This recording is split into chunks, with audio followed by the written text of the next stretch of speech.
Graça, misericórdia e paz da parte de Deus e do nosso Senhor e Salvador Cristo Jesus. Você, amigo nosso, irmão, companheiro do Segundo às 18, muito bem-vindo. Deus te abençoe. Você vai receber agora mais uma orientação, abordagem, reflexão do nosso Segundo às 18, e eu lhe solicito, compartilhe esse vídeo com seus amigos, seus conhecidos, baixe esse vídeo, distribua nos seus grupos de comunicação de WhatsApp e outras redes sociais.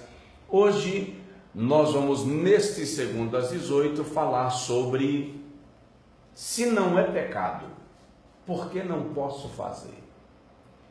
É uma questão de ética cristã, fundamentos da liberdade cristã. É muito comum a gente ouvir pessoas dizendo assim: pastor, se não é pecado, por que eu não posso? Outros dizem assim: onde na Bíblia está escrito que fazer isso aqui é pecado? E os mais afoitos, os mais convictos em si mesmos, ou por que não dizer os mais ensimesmados, desafiam: me prove na Bíblia que isso aqui é pecado. Bom, nesse Segundo às 18 eu quero conversar com você não do ponto de vista do provar que é pecado, até porque aqui não é um ponto de discussão doutrinária, é uma reflexão rápida sobre ética cristã, sobre liberdade cristã. E é interessante e é muito importante frisar que ética é o conjunto de normas, de regras, de regulamentações que regem a vida de um povo e a conduta de um indivíduo. Por exemplo, eu sou um brasileiro. Se eu resolvo ir embora para a Alemanha, para o Japão, para a China, eu não posso me guiar e me governar sob leis brasileiras. Eu tenho que me adequar ao território no qual eu passo a viver, sob o risco de sofrer sanções, penas graves. Você vai entender que a partir do momento que você se identifica com Cristo e com o cristianismo, existe um conjunto de normas que vão maestrar a sua conduta e a sua vida. E não dá para sair quebrando protocolos e fazendo a coisa de qualquer maneira. Então, é o que nós vamos estudar: se não é pecado, por que proibir? Paulo diz aos Coríntios, capítulo de número 6, versículo de número 12, assim: todas as coisas me são lícitas, mas nem todas as coisas me convêm. Todas as coisas me são lícitas, mas não me deixarei dominar por nenhuma delas.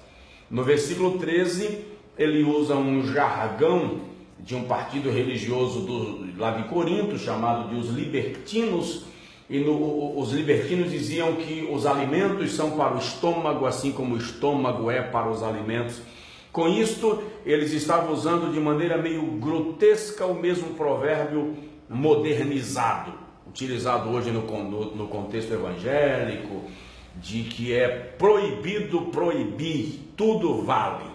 Mas você precisa entender que a religiosidade é prejudicial tanto quanto a libertinagem o é.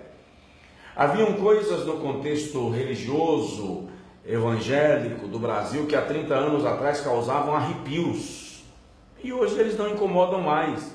E se a gente caminhar na mesma proporção, vamos perceber que algumas das coisas que hoje nos causam repugnância, movimentações e manifestações, daqui a 30 anos serão tão normais quanto se tornaram estas que eu acabei de me referir.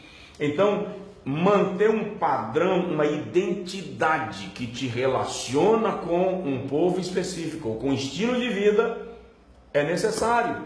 Quando Paulo escreve aos Romanos, no capítulo de número 6, falando desse negócio, no versículo de número 17 e 18, ele diz que quando nós éramos escravos do pecado, recebemos de coração a palavra de Deus.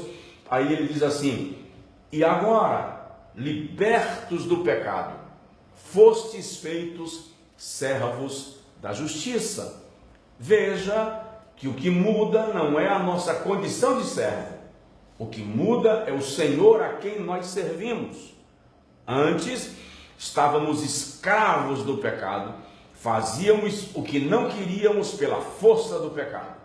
Agora, libertos do pecado, somos livres para fazer a vontade de Deus exposta na sua palavra. Então vamos direto ao assunto. Se não é pecado, pastor Josué, por que eu não posso fazer? Primeiro, você precisa entender que algumas coisas não são necessariamente pecado ou pecaminosas, mas são inconvenientes, inoportunas. Em 1 Coríntios capítulo 7, versículo 35, Paulo, orientando aquela igreja, diz assim: eu estou falando isso a vocês não para vos forçar a nada, mas para que vocês possam servir a Deus sem qualquer impedimento. No capítulo 6, versículo 12, ele diz: todas as coisas me são lícitas, mas nem todas me convêm. Isso é ética cristã. Não é pecado, mas não é conveniente para alguém que se identifica com Cristo, com o cristianismo e com o seu evangelho. Segundo, há coisas que não são pecaminosas, mas são dominadoras, são controladoras. Você precisa entender que a partir do momento que você exige de mim que eu te prove que não é pecado, você abre um precedente para que eu exija de você que você me prove que é necessário. Se não é necessário, por que transformamos em cavalo de batalha? A sua liberdade deve ser primada, a liberdade de ser você em Cristo, sem a necessidade de violar a sua própria liberdade no Senhor. Gálatas capítulo 5, versículo 1, Paulo diz assim: para a liberdade Cristo vos libertou. Este é o nosso 2:18. Não esqueça, permanecei, pois, firmes e não retorneis ao jugo da escravidão. Então, se te domina, se te controla, se te escraviza, não é para você. Já parou para perceber, por exemplo, usar a internet é pecado? Se fosse o 2:18, não estaria chegando até você. Mas algumas pessoas estão substituindo o convívio pessoal com a família, com o cônjuge, com filhos, com amigos, pelo controle da internet.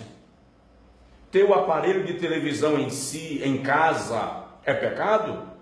Tá. Há quem diga que é. Mas nós estamos falando agora de uma linguagem equilibrada, biblicamente equilibrada. Não é pecado.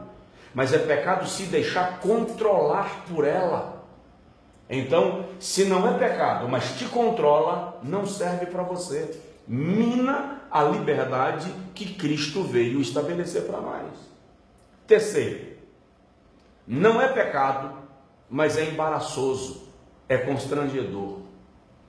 Alguém já disse: não faça às escondidas aquilo que você não poderia confessar publicamente. Ora, Paulo diz, aliás, o escritor da Epístola aos Hebreus diz no capítulo 12, versículo 1, me parece, que nós devemos deixar de lado todo o embaraço que tão de perto nos rodeia. Se te causa constrangimento, se embaraça você, se te expõe a uma situação menos honrosa do que você merece, não é pecado, tá? Mas é embaraçoso, é desonroso, portanto não é para você. Quando Paulo escreve aos irmãos, ao pastor Timóteo, parece que é a primeira carta, capítulo 2, versículo 9, ele começa a orientar que as mulheres se ataviem com traje decoroso, honesto, cheio de pudor. Paulo está falando de situações que não causem embaraço, que não causem constrangimento, que não causem desconforto. Então não é pecado, mas é embaraçoso. Você pode confessar publicamente o que você fez? Não. É embaraçoso. Então muitas pessoas vivem violando a sua própria liberdade em nome de um prazer que, no final das contas, não somou em nada. Vamos lá, 2:18, estamos concluindo o de hoje. Não é pecado, mas parece pecado. Então evite. A Bíblia diz assim: fugir da aparência do mal, de toda a aparência do mal. Provérbios 27:12, o sábio diz assim: o avisado vê o mal e foge, mas o desavisado passa e sofre a pena.